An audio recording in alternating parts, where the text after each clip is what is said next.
Hey everybody, it's Master Gallengeist here, bringing you my Bloodstained Ritual of the Night perspective. Now, I played this on Steam, on PC, and I overall enjoyed it. I think it's a very good Castlevania game. Castlevania-like. It's built as a spiritual successor, let's see, by Koji Igarashi, who'd been the series producer from 2001 to 2010. Of course, Konami being who they fucking are, is concerned for continued employment and differences in the directions they wanted to take the company.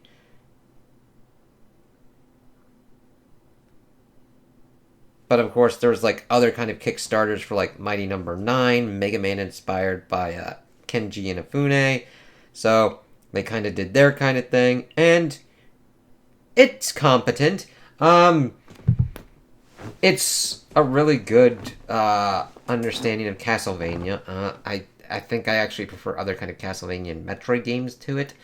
Not because it does anything bad, but like other ones have done things better with it. It's a good solid foundation to start on. It does just similar kind of stuff. It's like, oh, okay, we're fighting demons and stuff. We got to do shards and everything.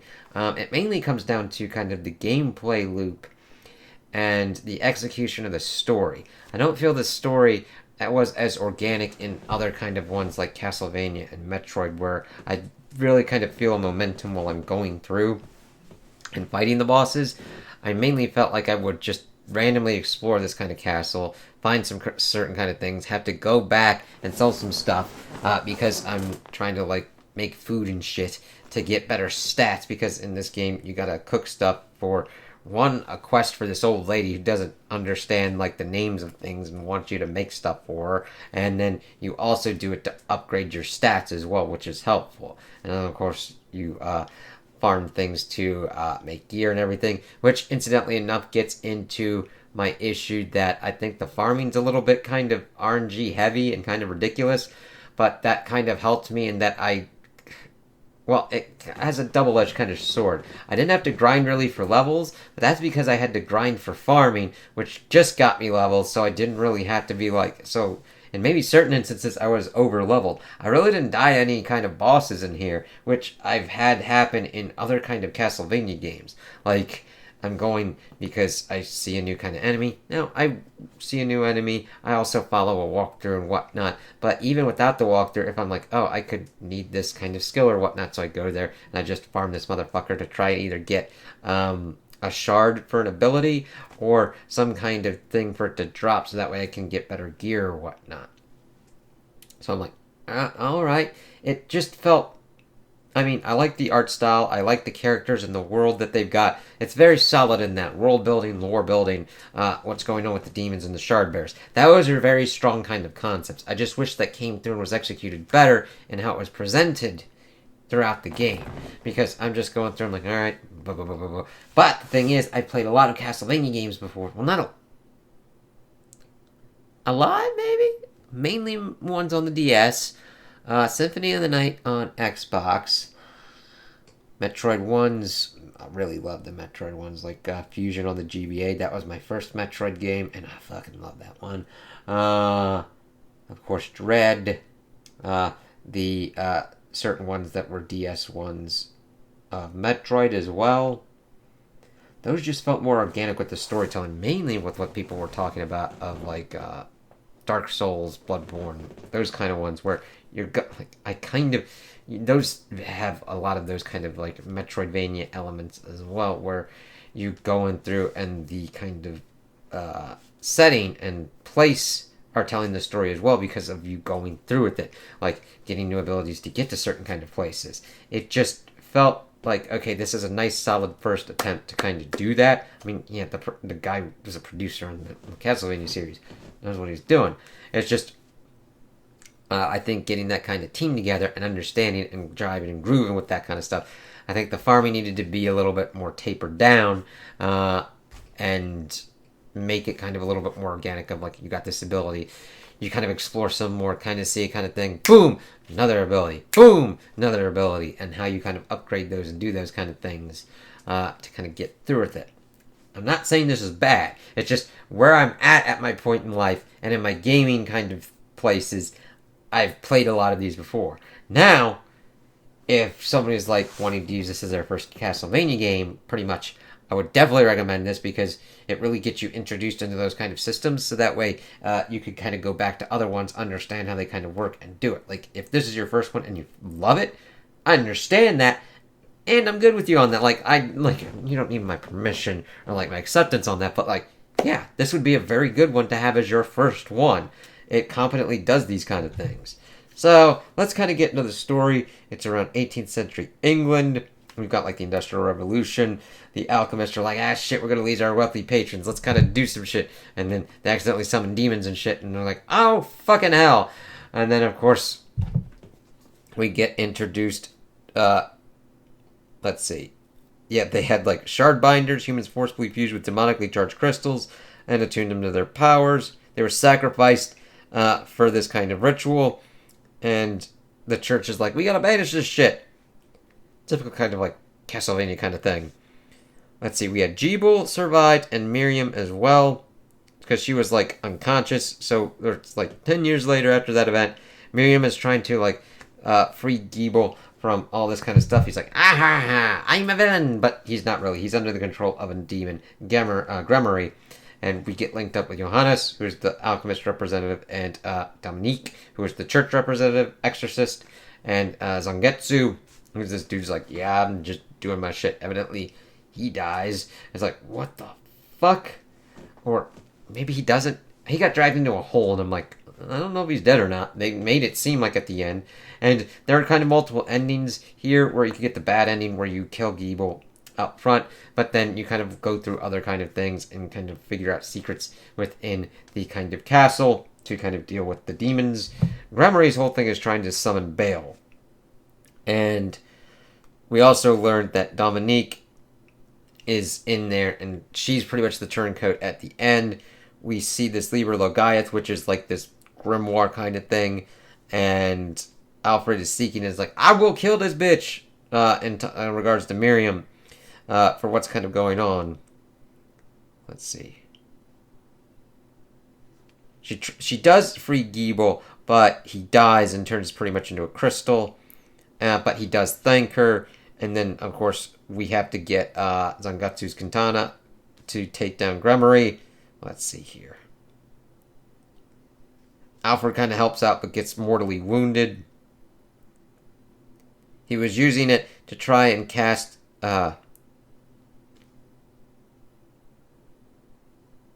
Let me see. He explains that he was trying to use the Liber Logaeth as part of a spell he had cast throughout the Hellhold to destroy it. He also reveals that he was the one who put Miriam in her slumber 10 years ago to sabotage the guild's summoning. Let's see. She turned herself into a shard... Dominique had turned herself into a shard binder because she wanted power to pretty much destroy God because God let all that stuff happen 10 years ago. And she's like, fuck this shit.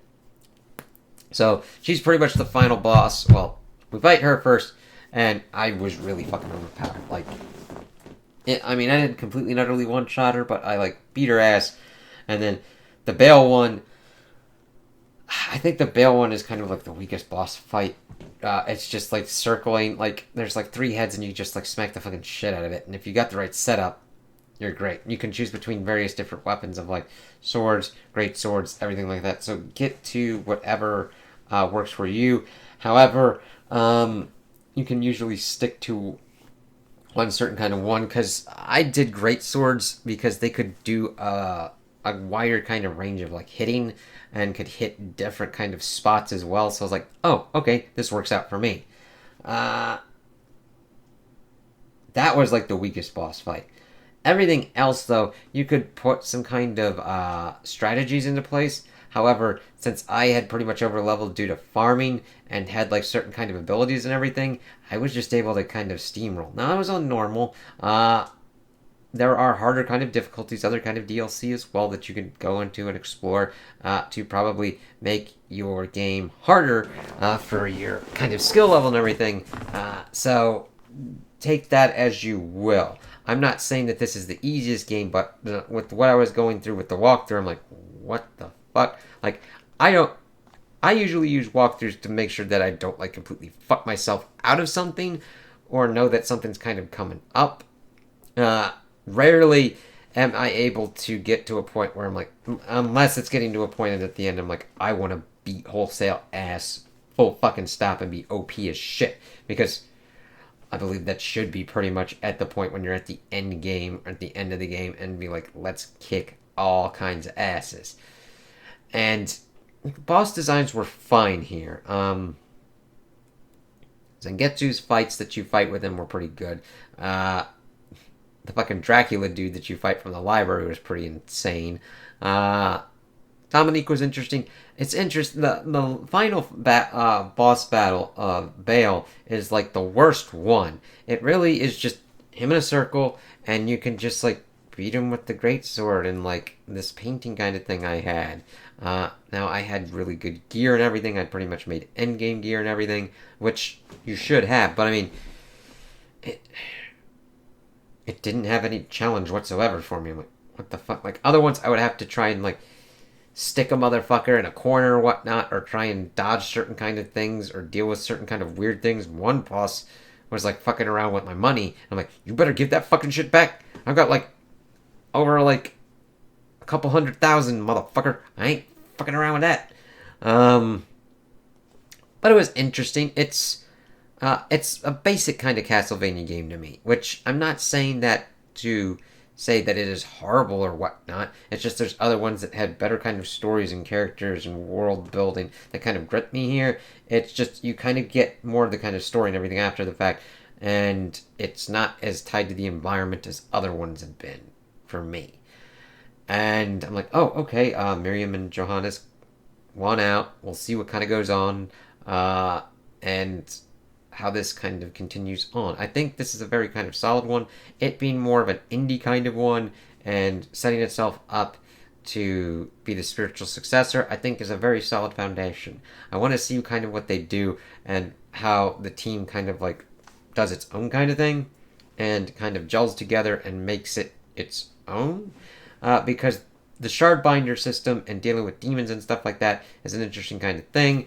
I mean, it's similar to the Castlevania kind of stuff, but you could go a lot of different kind of routes. I hope that they mix up and change up and not have it be so RNG reliant, because most of the worst kind of aspects that I had is that I would get bored doing the farming where I just go in, go out and do this kind of stuff to get either materials or shards, and then boss battles that just aren't really engaging.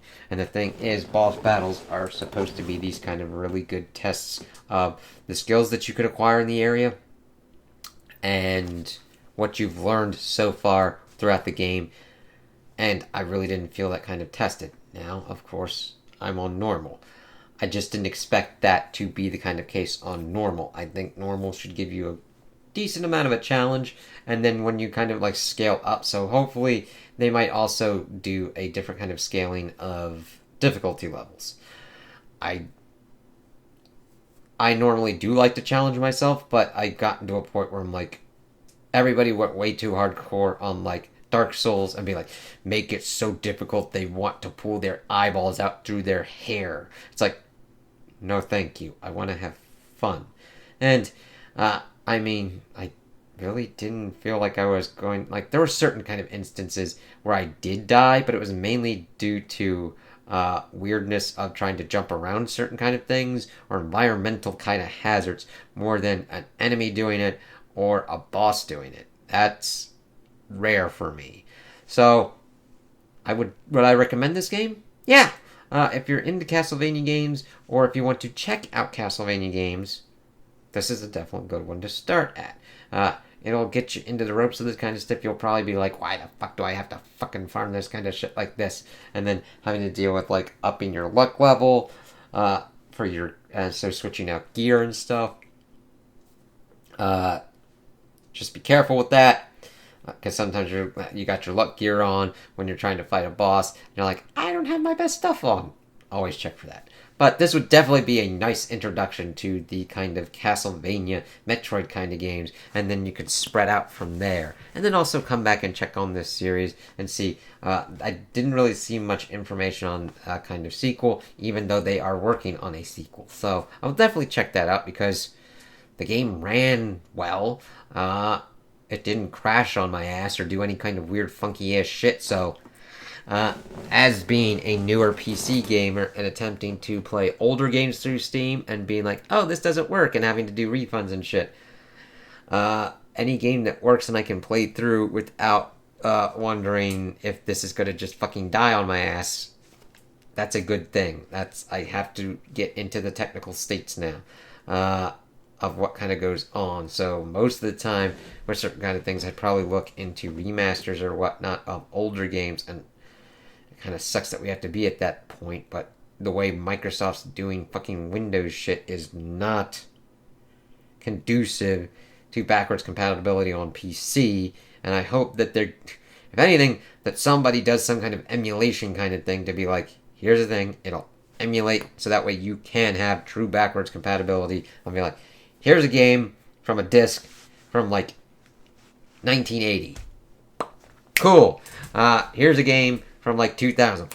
Cool. And not having to fucking actually download something from somebody that you know nothing about or trying to mess with the files yourself. Because that's just, ugh. So I wanted to make sure I hit that kind of point here that I didn't have to fuck with that kind of shit with this game. Yeah, I would recommend it. It doesn't get a complete double thumbs up for me because I think that the story needed to work out better of how you kind of went through your bosses and everything to kind of explore the castle, which is what other kind of Castlevanias and definitely Metroid games do a lot, because Samus needs her power-ups. So we get through the different kind of things. I mean, Miriam needs her power-ups as well, but it didn't feel as connected as other ones were. So hopefully that gets explored a little bit more. And the story worked out well, but I kind of wanted a little bit kind of more back and forth, a little more of an understanding, because we kind of get almost at the end, but it seems elongated out because of the farming and the grinding that I did. So we'll see how this goes. So those are my opinions on the game. Tell me what you guys think in the comments below. If you liked it, if you didn't like it, if you agree with me, if you disagree with me. Also, like and subscribe, and I hope you have a good day.